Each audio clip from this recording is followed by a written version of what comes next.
Most people think they know themselves. They believe their choices, their habits, their fears, and loves define them. But Carl Jung said the truth is far more unsettling. You barely know half of yourself. The real you lives behind masks, suppressed desires, forgotten memories, and fears you refuse to confront. Tonight, we pull back the veil. Jung's hidden map, the blueprint of your soul, awaits. Stay with me, and you may finally understand why patterns in your life keep repeating, why relationships fail, and why your mind sometimes feels like a stranger. There's the version of you the world sees, confident, smiling, composed, the one that laughs at meetings, nods politely, scrolls with purpose. Then there's the version that wakes at 2 a.m., heart racing, mind loud, in silence, raw, vulnerable, angry, hurting. That's the real you, according to Jung. Not the mask, not the curated self, but the unacknowledged, shadowed self. The mask itself isn't evil, it protects. But living behind it too long, that's where life starts feeling hollow. The persona is your social costume, your shield. Polite, agreeable, digestible, laughing at jokes you don't find funny, nodding at opinions you despise, smiling when you feel like collapsing. Jung warned, when you trade authenticity for acceptance, you build a life you don't actually want. Think about all the times you said yes when screaming no inside friends. You kept out of convenience. Pieces of yourself shaved off to fit molds that aren't yours. The persona is polished, marketable, acceptable. But also a cage emptiness hits, not because you're broken, but because the ignored self fights back. Deeper, darker, honest. The shadow is all you hide. Jealousy, guilt, anger, shame, secret desires, childhood wounds. Everything punished, forbidden, or deemed wrong. It doesn't disappear. It grows, cunningly, subtly running your life. Ever notice repeated toxic relationships, self-sabotage at opportunities, explosive reactions at minor triggers, hate being alone with thoughts? That's shadow behavior.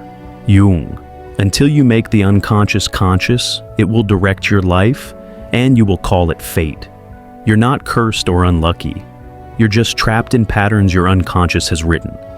Every man carries hidden feminine energy, anima. Every woman carries hidden masculine energy, animus. Ever felt instant familiarity or comfort with someone? That's projection. You're drawn to the parts of yourself you never developed.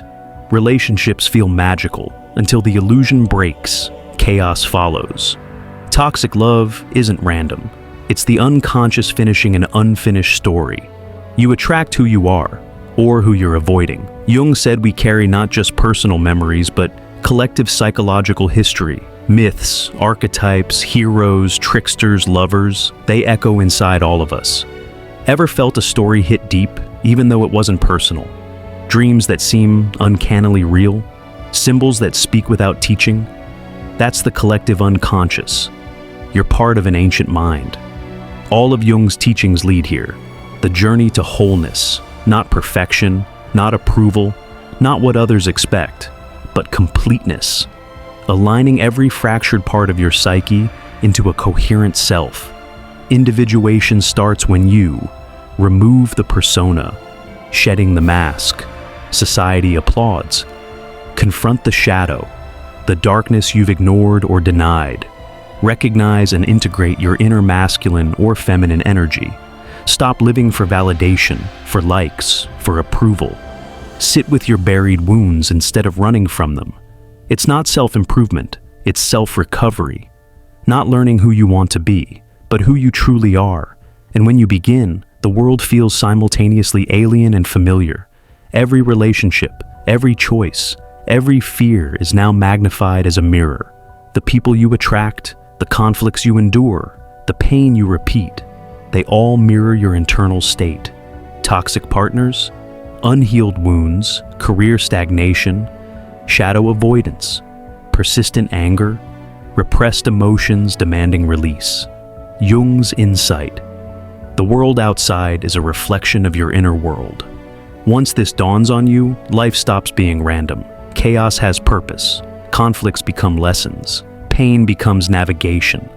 And for the first time, You may feel a sense of agency in what once felt like uncontrollable patterns. Jung knew why love confuses, why people feel incomplete. We project our unacknowledged self onto others. Instant attraction? That's the anima or animus speaking. You're drawn to qualities in someone that you deny or ignore in yourself. This explains toxic cycles, obsession, and heartbreak. You chase the familiar because the unconscious demands resolution. When you integrate the missing piece internally, external relationships shift. Harmony replaces chaos. Connection replaces confusion. Dreams, nightmares, repeated symbols, they are not random.